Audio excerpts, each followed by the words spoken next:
Magamit kayo, mag-hoard na kayo cause magtataas po tayo. Not because we want to take advantage of you, because there's a lot of commissions that we have to pay. Again, nagtaas na naman, we don't know why.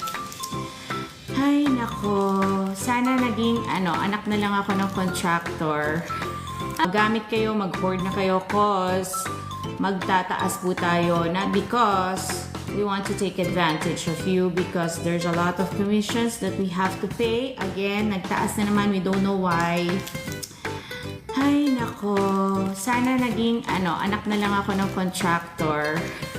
Sana po yung review ninyo, yung hindi po siya, yung hindi po siya, tawag dito, yung 5-star lang. Sana meron din siyang mga pictures or mga sentences para pwede natin yang, ayan, agad-agad, 4 minutes pa lang tayo naka-live, meron nang nagbuena naman.